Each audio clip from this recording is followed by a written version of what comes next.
एका देवाच्या सेवकाने असं म्हटलं की माणसाने सगळं जग मिळवलं आणि आपल्या कुटुंबाचा नाश केला तर त्याला काय लाभ.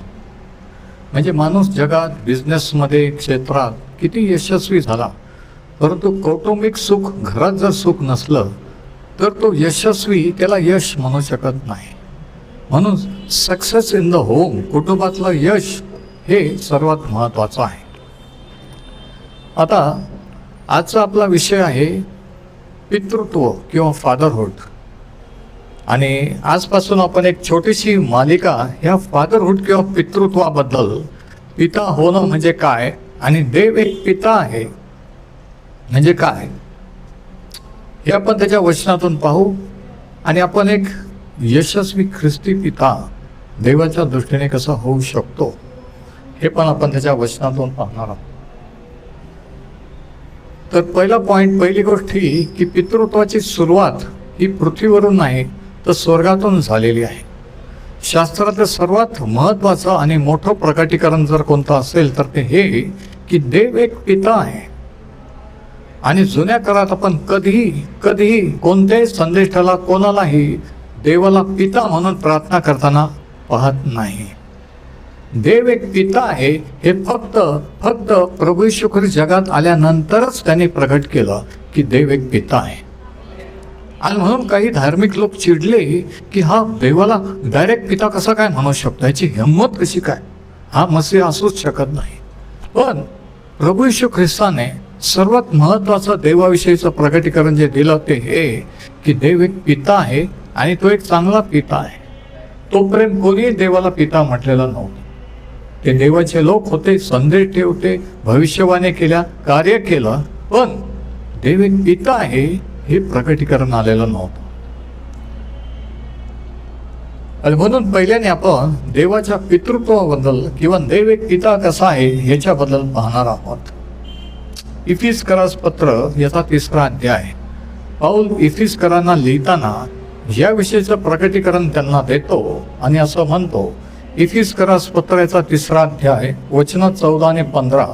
ह्या कारणासाठी मी पित्यासमोर गुडघे टेकतो, ज्याच्यामुळे प्रत्येक वंशाला स्वर्गात आणि पृथ्वीवर निर्माण करून नाव देण्यात आलेले आहे. इफिस 3:14 आणि 15. पाऊल म्हणतो की ह्या कारणासाठी मी देव पित्याची प्रार्थना करतो, कारण त्याच्यामुळे प्रत्येक वंशाला, जो वंश पृथ्वीवर आहे आणि स्वर्गात आहे, त्याला नाव देण्यात आले. इकडे ऐका, तो म्हणतो की प्रत्येक वंश किंवा प्रत्येक घरानं, फॅमिली जी पृथ्वीवर आहे आणि स्वर्गात आहे त्याला नाव देण्यात आले. म्हणजे काय की पृथ्वीवर एक कुटुंब, एक फॅमिली आहे आणि स्वर्गात एक आहे. आणि स्वर्गात आणि पृथ्वीतल्या वंशांना, फॅमिलीला त्या पित्यावरून नाव देण्यात आलेले आहे. म्हणजेच पितृत्वाची सुरुवात ही पृथ्वीवरून, जगातून नाही तर स्वर्गातून झालेली आहे. आमेन. म्हणूनच योहान 1:1 मध्ये आपण वाचतो की प्रारंभी शब्द होता, शब्द देवाचा होता आणि शब्द देव होता. आणि तो शब्द कोण हे नंतर पुढे 14व्या वर्षात सांगितले की शब्द देहधारी झाला आणि त्याने आमच्यामध्ये वस्ती केली. त्या शब्दाने देह किंवा शरीर धारण केलं. आणि एकच व्यक्ती अशी आहे की ज्याने शरीर धारण केलं आणि ती म्हणजे प्रभू येशू ख्रिस्त. म्हणजेच प्रभू येशू ख्रिस्त देवासोबत जगात येण्यापूर्वी, बाळ म्हणून जन्मण्यापूर्वी अस्तित्वात होता. आणि देव जो पिता आणि देव जो पुत्र यांचं नातं सृष्टीच्या निर्मितीपूर्वी अस्तित्वात होतो. म्हणजेच पितृत्व पृथ्वीवरून नाही तर स्वर्गातून सुरू झालेलं आहे. आणि म्हणून पितृत्व किंवा पिता होणं म्हणजे काय हे आपल्याला, देव एक पिता कसा आहे हे कळल्यावर आपल्याला कळू शकतो की आपण ह्या जगामध्ये एक पिता किंवा बाप कसे आहोत, कशासाठी आहोत, आपली भूमिका, आपला रोल काय आहे. तिसरी गोष्ट ही, तर पहिली गोष्ट ही की पितृत्वाची सुरुवात पृथ्वीवरून नाही तर स्वर्गातून झाली, पहिला पॉइंट. दुसरा पॉइंट हा की पितृत्व हे अनंत काळापासून आहे. प्रारंभी शब्द होता. सृष्टीच्या निर्मितीपूर्वी प्रभू येशू ख्रिस्त, देव जो पिता, हे एकमेकांशी संबंधित होते. पिता पुत्राचं नातं होतं. किती जण अजूनही ऐकत आहे? पितृत्वाची सुरुवात काळाने झाली नाही. Fatherhood did not begin with time. मानवी इतिहासात पितृत्वाची सुरुवात झालेली नाही आहे, तर ती अनंत काळात सुरुवात झालेली आहे. किती हजारो लाखो वर्षापूर्वी आपल्याला माहीत नाही, परंतु एवढं माहीत आहे की पितृत्वाची सुरुवात स्वर्गातून झाली. कारण देव एक पिता आहे आणि प्रभू येशू ख्रिस्त जो देवाचा पुत्र आणि पिता यांचं नातं अनादी काळापासून अनंत काळापासून आहे. म्हणून त्याचं पितृत्व ते जर कळलं तर आपल्याला कळू शकेल की आपण पिता म्हणून कशासाठी आहोत. आता प्रभू येशू ख्रिस्त जगामध्ये कशासाठी आला, त्याचा एक कारण हे होतं की देव कोण आहे, कसा आहे हे प्रकट करण्यासाठी. शास्त्र सांगतं की देवाला कोणी कधीही पाहिलेलं नाही. देव अदृश्य आहे, देव आत्मा आहे. पण देव जो पुत्र प्रभू येशू ख्रिस्त याने त्याला प्रकट केले. म्हणजे देव कसा आहे कसा नाही, त्याचा स्वभाव कसा आहे, तो चांगला आहे का वाईट आहे, दयाळू आहे का, जशास तसं वागणार आहे, हे प्रभू येशू ख्रिस्ताकडे पाहून त्याने काय कार्य केलं ते पाहून आपल्याला कळू शकतं की तो कोण. त्याला जर बाजूला ठेवून आपण देवाला जाणून घेण्याचा प्रयत्न केला तर त्याला आपण ओळखू शकत नाही. आमेन. आणि आज असंख्य लोक प्रभू येशूला बाजूला ठेवून देवाला जाणून घेण्याचा प्रयत्न करीत आहेत. त्याने म्हटलं मार्ग सत्य व जीवन मीच आहे. मीच. माझ्याकडे आल्याशिवाय देव पित्याकडे कोणाला जाता येत नाही. तर ज्या वेळेस तो जगामध्ये मानव रूप धारण करून आला, त्याचं एक कारण हे होतं. पेत्राचे पहिले पत्र 3 अध्याय आणि 18 वचन. पहिले पेत्र 3 आणि 18.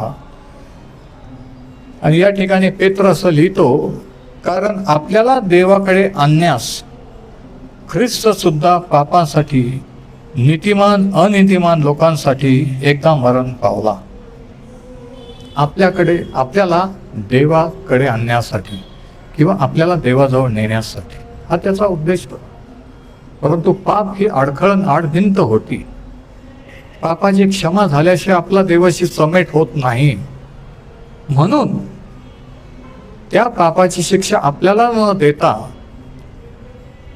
प्रभू येशू ख्रिस्त मनुष्य रूप धारण करून जगात आला आणि त्याने सर्व जगाची सर्व मानव जातीच्या पापांची शिक्षा भोगली. म्हणून त्याच्याद्वारे आपल्याला देवाकडे प्रवेश आहे. आमेन. पहिले पेत्र 3 आणि 18. कारण आपल्याला देवाकडे आणण्यास किंवा देवाकडे नेण्यासाठी हा एक उद्देश. तो आपल्या पापासाठी मरण पावला वगैरे ते तर आहे, पण आपल्याला देवाकडे नेण्यास, आपला देवाशी समेट करण्यासाठी तो आला. देव कसा आहे. आणि म्हणून तो शिष्यांशी बोलताना, लोकसमुदायांना उपदेश करत असताना, दाखले सांगताना गोष्टी रूपाने की देव एक चांगला पिता आहे, माझा पिता म्हणून देवाला त्याने उद्देशून म्हटलं. तो म्हणतो की तुम्ही वाईट असता, तुमच्या मुलांना चांगलं देण्याचं कळतं, तर माझा स्वर्गीय पिता कितीतरी अधिक चांगलं देईल. म्हणजे सर्वात महत्वाचं प्रगटीकरण पवित्र शास्त्रातलं, नव्या करातलं जे आपल्याला आढळतं ते म्हणजे देव एक पिता आहे आणि एक चांगला पिता आहे. आता मला माहित आहे की जे अशा कुटुंबात वाढले की ज्यांना बापाचं प्रेम मिळालं नाही किंवा ज्यांचे वडील कठोर होते, त्यांना हे समजणं अवघड आहे की देव एक पिता आहे आणि एक चांगला पिता आहे. कारण जो बाप त्यांनी लहानचा मोठा होताना पाहिला तो क्रूर, मारणारा किंवा दुर्लक्ष करणारा, कठोर असा होता. म्हणून ते हे ग्रहण करू शकत नाही की देव एक पिता आहे आणि एक चांगला पिता आहे. त्यांच्या डोळ्यासमोर लगेच त्यांचा बाप, त्यांचा पिता येतो की असा जर देव असेल तर मला नको. तो जर शिक्षा करणारा असेल जशा तसं, तो जर कठोर निर्दयी असेल तर मला नको. पण तसं तो नाही, हे प्रभू येशू ख्रिस्ताने दाखवून दिलं. तो दुर्जनांवर पाऊस पडतो, धार्मिकांवर पाऊस पडतो. दुर्जनांची प्रार्थना ऐकतो, धार्मिकांची ऐकतो. तो दयाळू कृपाळू आहे. हे त्याने दाखवून दिलं. विनाट विनाशर्त लोकांना बरं केलं, मुक्त केलं, कोणत्या अटी शर्ती न घालता. आणि म्हटलं की मी पापी जनांना ताराव्या जगात आले नाही, हरवलेले ते शोधाव्यास आले नाही.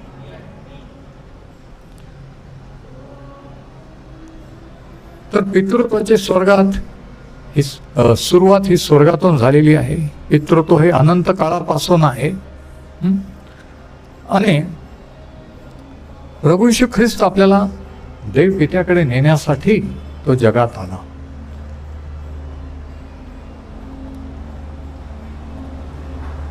योहान शुभवर्तमानाचा 14वा अध्याय आणि 6व्या वचनात त्याने असं म्हटलं, एक दिवशी जेव्हा त्याच्या शिष्याने विचारलं, त्याचा जग सोडून परत पित्याकडे जाण्याची वेळ आलेली असताना त्याने सांगितलं, तो बोलत असताना एक शिष्याने विचारलं की आपण कुठं जाता? पिता आम्हाला दाखवा, देव पिता आम्हाला दाखवा. त्याने सांगितलं, ज्याने मला पाहिलं त्याने पित्याला पाहिले नाही.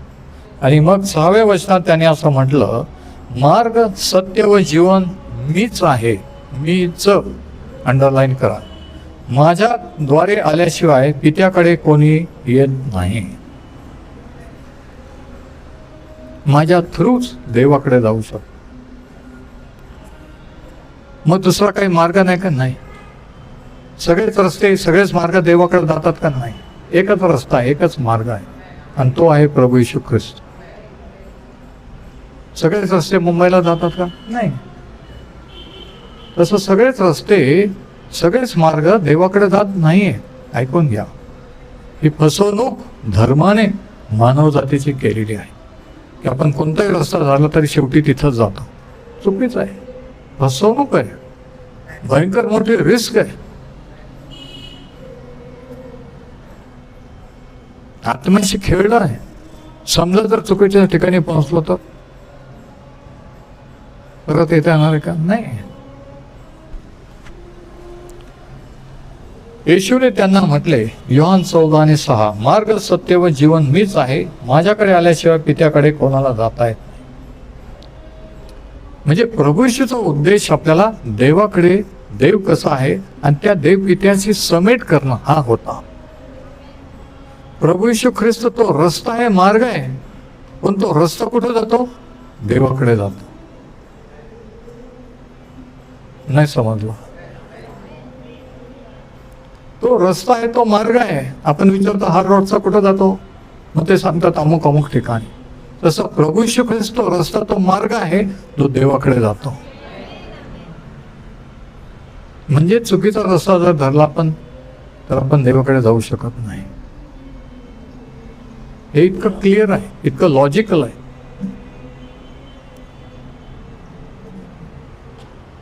तर प्रभू येशू ख्रिस्ताचा उद्देश होता की देवाला प्रकट करणे, देव कसा आहे प्रकट करणे, आणि आपला देवाशी समेट करणे, आपल्याला देवाकडे नेणे. म्हणून त्याचा देवाचा स्वभाव कसा आहे त्यांनी प्रकट केलं. पापी जनांची क्षमा केली, रोगांना बरं केलं, बंधनाचा मुक्त केलं, की तो एक चांगला देव आहे. ते म्हणजे कशाला, त्याला कशाला, तिच्यासाठी कशाला, तिच्याशी कशाला एवढा वेळ बोलतात, ती बाई अशी, तो माणूस भ्रष्ट आहे, त्याच्या घरी कशाला जा. पण तो कृपा करायला, क्षमा करायला आलेला होता. तो म्हणतो मी पापी जनांचा न्याय करायला नाही तर पापी जनांना तारवायस आलेला आहे. म्हणून तो पापी जनांवर दया करतो, त्यांना बरं करतो, मुक्त करतो, करत होताना आजही करतो. की ज्यांना वाटत नाही की देव आम्हाला आत घेईल का, मी तर अशी आहे, मी तर असं आहे, मला नाही वाटत देव माझे, त्यांच्यासाठी तारण आहे, त्यांच्यासाठी प्रभू येशू ख्रिस्त आलेला आहे. जर तुम्हाला जर तसं वाटत असेल की लायक नाही, तर मी तुम्हाला सांगतो, कोणी देवाच्या क्षमेच्या आशीर्वादाच्या लायक नाही. सर्वांनी पाप केलेल्या देवाच्या गौरव अंतरलेले आहे. पण पापाचा प्रॉब्लेम प्रभू येशूने सॉल्व्ह केलेला आहे. पापाची आडभिंत पाडून टाकली, देवाची समेट केलेला आहे.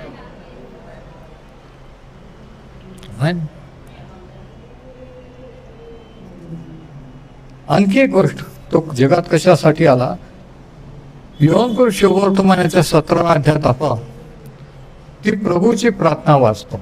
ऍक्च्युली ही प्रभूची प्रार्थना आहे. चर्चने हे आमच्या स्वर्गातील पित्या ही प्रभूची प्रार्थना केली, पण ती प्रभूची प्रार्थना नाही. ऐकून घ्या, ती शिष्यांना शिकवलेली, शिष्यांनी करायची प्रार्थना आहे. तुम्ही आणि मी करायची प्रार्थना आहे. प्रभूची प्रार्थना ही आहे. गेत्सेमने बागेत प्रभू येशूने देवपित्याला केली आणि ह्या प्रार्थनेमध्ये त्याने देवाला किंवा पिता म्हणून 6 वेळेस त्याचा उल्लेख केलेला आहे. प्रभू येशू ख्रिस्त देव पिता आहे म्हणून शिष्यांना सांगत होता. प्रार्थना करताना देव पिता म्हणत होता. प्रार्थना कशी करायची शिष्यांनी सांगितलं, आम्हाला प्रार्थना करायला शिकवा. त्याने सांगितलं की अशा प्रकारे प्रार्थना करा. ही प्रार्थना नाही, अशा प्रकारे प्रार्थना करा. पॉइंट दिले की हे आमच्या स्वर्गातील बापा, म्हणजे देवाला पिता म्हणून. आणि पिता म्हणून कोणी पिता होतं का? नाही, नात्याने पिता होतं. आणि म्हणून शास्त्र सांगतं योहान कृष्णवर्तमान 1 अध्याय 12 ते 14 म्हणजे की जितक्याने त्याच्यावर विश्वास ठेवला, म्हणजे प्रभू ईश्वर, तितक्यांना त्याने देवाची पुत्र आणि कन्या होण्याचा अधिकार दिला. त्यांचा जन्म रक्त मांस मनुष्याची इच्छा यामुळे झाला नाही, तर देवापासून झाला. म्हणजे ज्यावेळेस आपण प्रभू ईश्वर आपला देव तारणारा म्हणून विश्वास ठेवतो, त्यावेळेस काय होतं? आपण ख्रिश्चन नाही होत, धर्म नाही बदलत, आपण देवाचे पुत्र आणि कन्या आहोत. आपण एका जातीतून दुसऱ्या जातीत, एका धर्मातून दुसऱ्या धर्मात नाही जात. आपण सैतानाच्या राज्यातून देवाच्या राज्यात जातो, अंधकाराच्या राज्यातून प्रकाशाच्या राज्यात जातो. आमेन. कोणाला समजते का मी काय बोलतो? राज्य बदललं जातं. प्रत्येक जण सैतानाच्या राज्यात अंधकाराच्या सत्तेखाली जन्माला आलेला आहे. म्हणूनच प्रत्येकाला तारणाची गरज आहे. प्रत्येक जण जन्मापासून कृतीने पापी आहे. पाप करतो म्हणून नाही, पापी आहे म्हणून पाप करतो. पापाच्या क्षमेची गरज आहे, तर देवाची समेट आहे. आणि म्हणून प्रभू येशूने पापाच्या क्षमेसाठी स्वतःचं रक्त सांडलं, स्वतःचं अर्पण केलं, यासाठी की आपला देवाची समेट. कारण रक्त सांडल्याशिवाय पापाची क्षमा नाही. पण ते रक्त कोणत्या जनावरांचं, पक्ष्यांचं नाही, तर निष्पाप निष्कलंक रक्त पाहिजे असतं, आणि ते प्रभू येशू ख्रिस्ताचं. तर योहान कृष्णवर्तमान 17वा अध्याय आणि याचं 6वं वचन किती जणांचं लक्ष आहे? योहान कृष्णवर्तमान 17वा अध्याय 6 वचनात प्रार्थना करताना तो देवपित्याला असं म्हणतो, जे लोक तू मला जगातून दिले त्यांना मी तुझे नाव प्रगट केले आहे. योहान 17 आणि 6. आणि हे शिष्याविषयी तो बोलत आहे. हे जे 12 शिष्य हे देवपित्याने प्रभू येशूला दिलेले होते जगातून. आणि तो म्हणतो की ज्यांना किंवा जे लोक तू मला दिले त्यांना मी तुझं नाव प्रगट केलेलं आहे. तुझे नाव अंडरलाईन करा. कोणतं नाव त्याने शिष्यांना प्रगट केलं की जे त्यांना माहीत नव्हतं. शिष्य जातीने धर्माने यहुदी होते. परमेश्वराचं नाव यहोवा, एलोही वगैरे हे त्यांना माहीत होतं, त्यांच्या नियमशास्त्राप्रमाणे, जुन्या कराराप्रमाणे. पण कोणतं नाव प्रभू येशूने प्रगट केलं, तो पित्याला म्हणतो की तुझं नाव मी त्यांना प्रगट केलेलं आहे. कोणतं नवीन प्रगटीकरण, कोणता मोठा उद्देश, त्याची काय इच्छा होती की ह्या शिष्यांना समजावं देवाविषयी.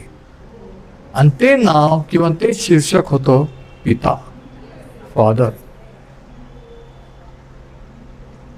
देव सर्वसमर्थ आहे, सर्वज्ञ आहे वगैरे वगैरे त्यांना माहीत होतं. पण तो एक पिता आहे आणि तो एक चांगला पिता आहे हे माहीत नव्हतं. जेव्हा कोणी म्हणतं सांगा बरं देवाने असं का केलं, म्हणजे देव एक चांगला देव आहे, चांगला पिता आहे, त्यांना माहीत नाही म्हणून ते तसं म्हणतं. कारण जर माहीत असलं तर कोणीच असं म्हणणार नाही. परंतु आपण पापी असल्यामुळे, चुकीचे विचारसरणी असल्यामुळे देवाने आपल्यामध्ये वैर असतो. आणि हे वैर ख्रिस्ताने नाहीसं केलं त्या वधस्तंभावर. आणि देवाने आपल्यामध्ये शांती केली. म्हणून सुवार्ता ही शांतीची सुवार्ता. जेव्हा देवाबरोबर शांती होते पापाच्या क्षमेने, तेव्हा देवाची शांती आपल्याला मिळते. मग आपली एकमेकाबरोबर शांती होते. नाही तर भांडण, नाही तर आपण म्हणतो पटत नाही का? कारण अशी शांती, असा समय जर झाला तर असं होईल. अशी क्षमा जर देवाची मिळाली, क्षमेचा अनुभव आला तर दुसऱ्यांना क्षमा करू शकाल. पण स्वतःला क्षमेचा अनुभव नाही तर तो आपण दुसऱ्याला क्षमा नाही करू शकत.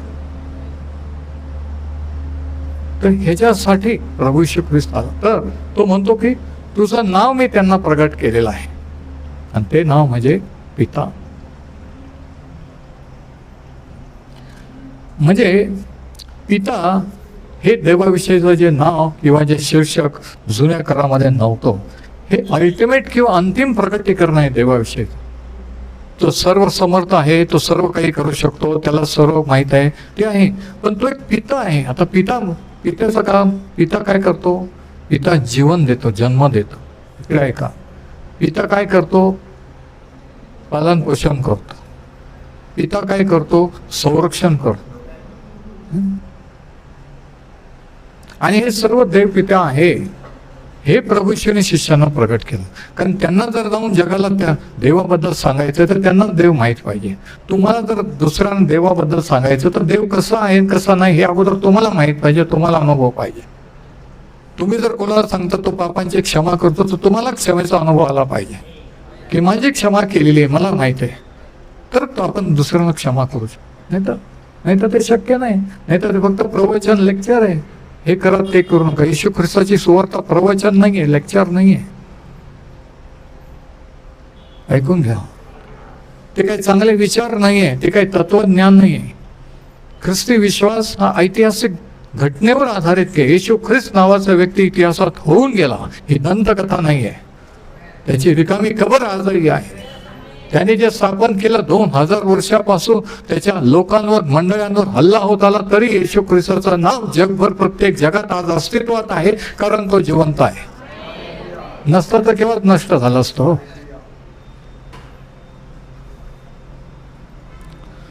तर अंतिम प्रकटीकरण देवाचं जे आहे की देव एक पिता आहे, आणि देव एक पिता आहे, हे जोपर्यंत आपल्याला प्रकटीकरण होत नाही तोपर्यंत आपलं तारण किंवा देवाविषयीचा कन्सेप्ट, संकल्पना पूर्ण होत नाही.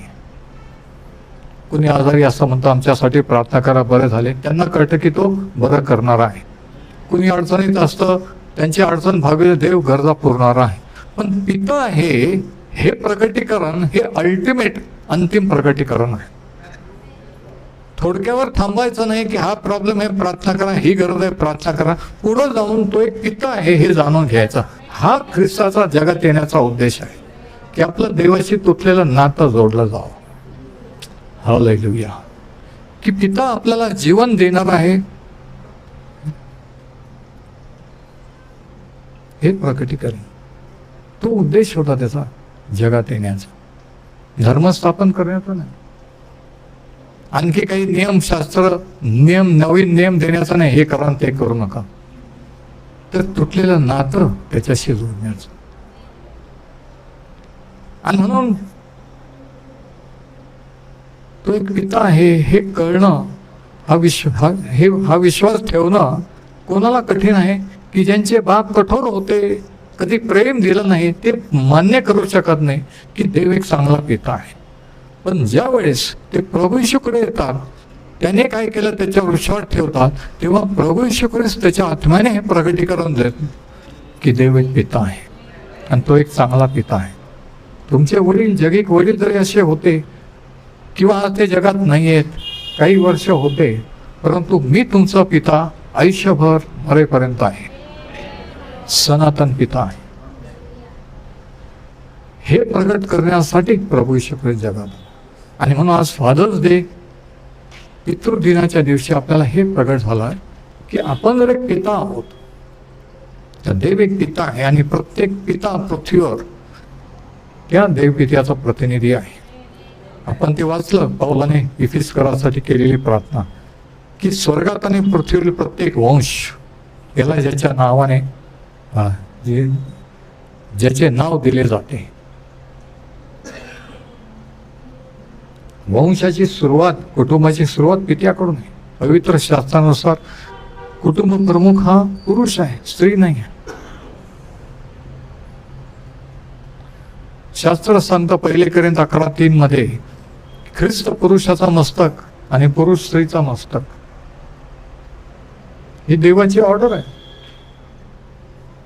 पुरुष जर ख्रिस्ताच्या अधीन असेल तर स्त्री आणि म्हणजे पत्नी आणि मुलं त्या पुरुषाच्या अधीन राहतील. पण पुरुष जर देवाच्या अधीन नसेल तर सगळी ऑर्डर बिघडून जाते.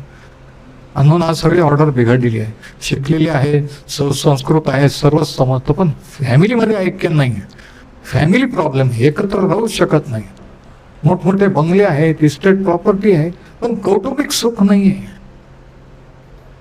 देव एक पिता आहे म्हणजे त्याचं एक कुटुंब आहे. जेव्हा आपण प्रभू ईश्वर विश्वास ठेवतो आपण, तो आपला पिता होतो. मग आपण एकमेकांचे बंधू भगिनी होतो. आणि हे देवाचं आत्मिक कुटुंब. एक कुटुंब, ज्या कुटुंबात आपण जन्म घेतला ते, आणि दुसरं कुटुंब येशू ख्रिस्तावर विश्वास ठेवून त्याच्याकडे वळलो ते म्हणजे चर्च किंवा मंडळी. म्हणून चर्च म्हणजे काही संस्था किंवा बिल्डिंग नाही आहे. देवाकडे वळलेले लोक, क्षमा पावलेले लोक. तर अंतिम प्रगटीकरण जे आपल्याला शास्त्रात आढळतं देवाचं, जे जुन्या करारात आढळत नाही, जे नव्या करारात आढळतं, ते म्हणजे की देव एक पिता आहे आणि तो एक चांगला पिता आहे. आणि देवाकडे नेण्यासाठी प्रभू येशू ख्रिस्त जगात आला. आता देव पिता झाल्यानंतर त्याचा लाभ किंवा त्याचा फायदा आपल्याला कसा होतो? तीन गोष्टीने होतो. पहिली गोष्ट, हे जेव्हा प्रकटीकरण आपल्याला मिळतं आणि देवाशी आपलं नातं जोडलं जातं, आपण त्याचे पुत्र आणि कन्या होतो, तो आपला पिता किंवा बाप होतो, त्यावेळेस 3 गोष्टी होतात. पहिली गोष्टी आपली आयडेंटिटी किंवा आपली ओळख. तुमची आणि माझी ओळख आधार कार्ड एक नंबर नाहीये, तर आपण एक व्यक्ती आहोत. आज सरकारी किंवा आपली ओळख कशावर नाही? आधार कार्डवरून आहे, नंबरवरून आहे. पण तो म्हणतो की मी तुम्हाला नावाने ओळखतो, नंबरने नाही. समजते का? तर पहिली गोष्ट जी घडती देव पित्या याचा अनुभव आल्यानंतर, की आपली ओळख आपल्याला होती की आपण कोण आहोत, कशासाठी जन्मलेलो आहोत, कशासाठी जगत आहोत, कुठून आलो, कुठून चाललेलो आहोत. ही आयडेंटिटी आपल्याला कळतं. आज अनेक लोकांना स्वतःची ओळख नाही आहे. ते खूप शिकलेले आहेत, मोठमोठ्या पदावर आहेत, करोडपती आहेत, परंतु स्वतःची आयडेंटिटी माणसाने हरवलेली आहे. आपण जनावर आहो का माणूस आहो, कोण आहोत, कुठून आलो, कुठून चाललेलो आहो, हे जर माहीत नसलं तर काय उपयोग जीवनाचा. पण ही आयडेंटिटी, ही ओळख कधी करत होती? जेव्हा देव कोण आहे प्रभू येशू ख्रिस्ताने प्रगट केलं. आणि त्याने म्हटलं की पिता कोण हे पुत्राने प्रगट केल्याशिवाय कोणाला कळत नाही, आणि पुत्र कोण हे पित्याने प्रगट केल्याशिवाय कळत. म्हणजे दोघंही, देव जो पिता आणि देव जो पुत्र, आपल्याला त्यांच्याविषयीचं प्रगटीकरण देतात, तेव्हा आपल्याला समजायला लागतं. हे काही शाळेत कॉलेजला शिकून मिळालेलं ज्ञान नाही, पुस्तकं वाचून मिळालं नाही. हे आत्मिक प्रगटीकरण आहे. जेव्हा आपल्याला आपण इच्छा व्यक्त करतो त्यावेळी देवाचा आत्मा हे प्रगटीकरण देतो आणि आपल्याला समजतं. अडाणी माणसाला समजतं, शिकलेल्याला नाही समजत, कारण हे वरून दिलेलं नाही. हे आत्मिक गोष्टी आहेत, ह्या बुद्धीने समजत नाही, हे अनुभवाने समजतं. किती जणांनी अनुभवाने समजलेलं आहे, उगीच वर हात करू नका. तर समजलं तर तुमच्यातला बदल लोक पाहतील की खरंच ही देवाची कन्या, देवाचा पुत्र झालेला आहे. तर पहिली गोष्ट, देव पिता झाल्यानंतर आपल्याला आपली ओळख होते की आपण त्याची निर्मिती आहोत. आपण काय माकडापासून किंवा कुठून जन्मलेलो नाहीये, त्याने आपल्याला निर्माण केलेलं आहे, तो निर्माण करता आहे, हे आपल्याला कळतं. आपण काही एक आधार कार्डचा नंबर नसून आपण देवाची निर्मिती आहोत, ही ओळख आपल्याला होती. आपलं महत्व कळतं की आपण पापी असता, आपण त्याला ओळखत नसताना, त्याच्याबद्दल काही माहीत नसताना देवाने एवढं आपल्यासाठी केलं. आपल्या पापाची क्षमा करण्यासाठी त्याच्या पुत्राला पाठवलं, क्षमा करून ठेवली. ही आपल्याला ओळख होती की आपण त्याच्या दृष्टीने किती महत्वाचे आहोत. दुसऱ्यांच्या दृष्टीने जरी महत्वाचे नसलो, त्याच्या दृष्टीने इतके महत्वाचे आहोत की प्रभू येशूने त्याचा जीव दिलेला आहे. ही तुमची माझी व्हॅल्यू, ही आपली किंमत देवाच्या दृष्टीने आहे. पण ही किंमत कधी कळते? देव कळल्यानंतर, प्रभू येशू ख्रिस्त कळल्यानंतर.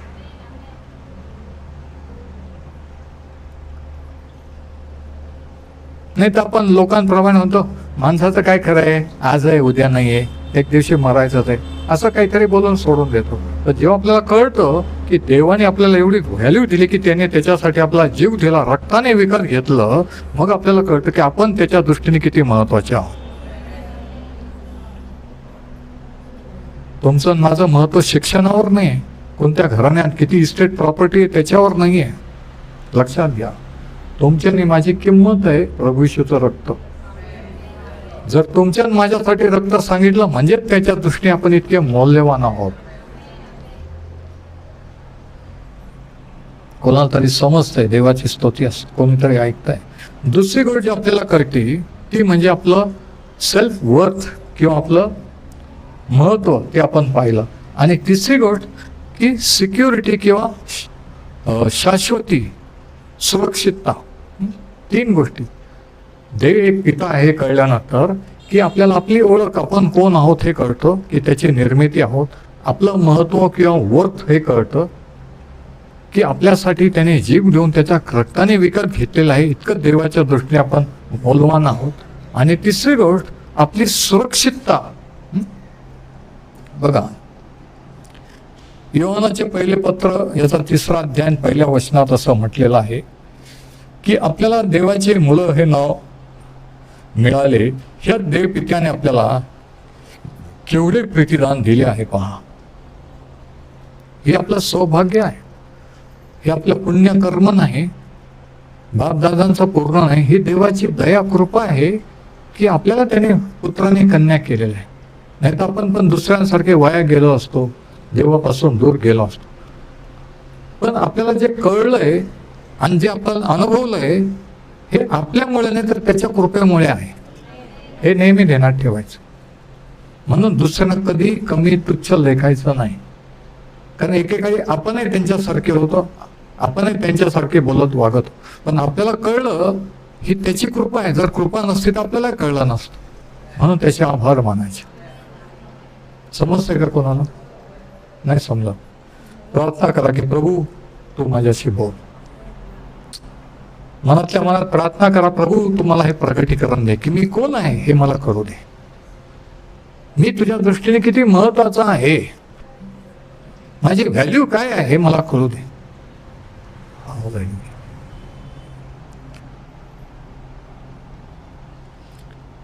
आपल्याला देवाचे मुले हे नाव मिळाले. ह्या देव पित्याने आपल्याला केवढे प्रीतिदान दिले आहे पहा. आणि आपण जसे आहोत यामुळे जग आपल्याला ओळखत नाही, कारण जगाने त्यालाही ओळखले नाही. जे देवाचे नाही ते देवाच्या लोकांना ओळखू शकत नाही. जगाने प्रभू येशूला ओळखलं नाही, आजही ओळखत नाही. मग त्याला जर ओळखलं नाही तर आपल्याला ओळखणार नाही. पण तो आपल्याला ओळखतो, ह्याच्याबद्दल आपण आभार मानायचे.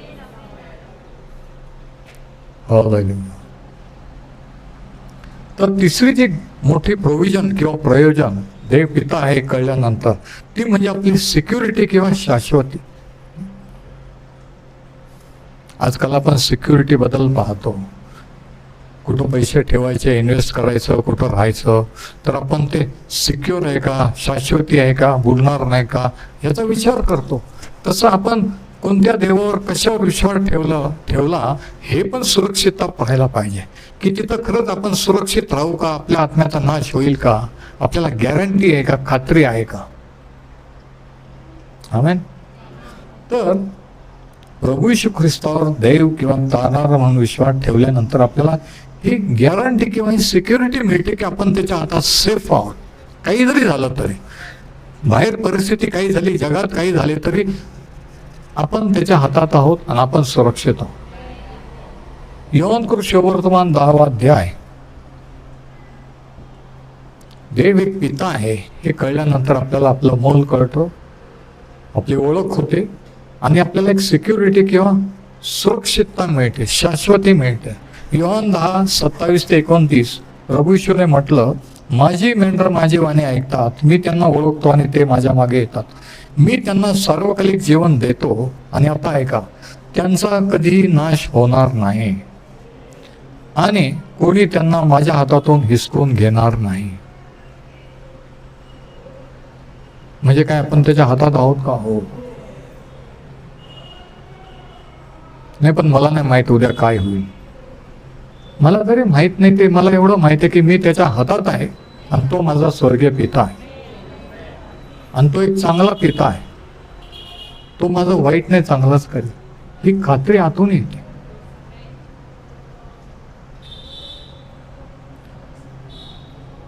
मी त्यांना सार्वकालिक जीवन देतो, त्यांचा कधीही नाश होणार नाही. म्हणजे प्रभूश्वर जर आपण विश्वास ठेवला, त्याच्याकडे आलो, पुत्राने कन्या झाला, आपला नाश होऊ शकतो का? नाही.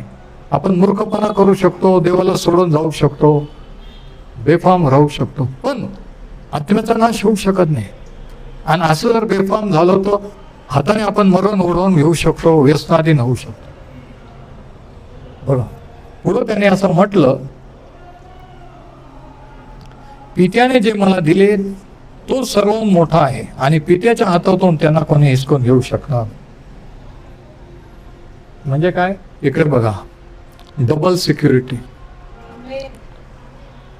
आपण प्रभू येशूच्या हातात तर आहोत, पण तो म्हणतो पित्याने ज्यांना माझ्या हातात दिले, माझ्या हातातून त्यांना कोणी हिसकून घेऊ शकणार. म्हणजे आपण देव पित्याच्याही हातात आहोत आणि प्रभू येशूच्याही हातात. मग माझा पॉइंट आहे, अजून काय पाहिजे? अजून कोणती खात्री पाहिजे? याबद्दल त्याचे आभार मानो की आजच्या फादर्स दिवशी की प्रभू येशू ख्रिस्त आपला पिता आहे झालेला असेल तर आपल्याला त्याच्या पित्याचा प्रेमाचा अनुभव येईल. तो जसं काळजी घेतो तसं आपण आपल्या लेकरांची, मुलांची काळजी घेऊ.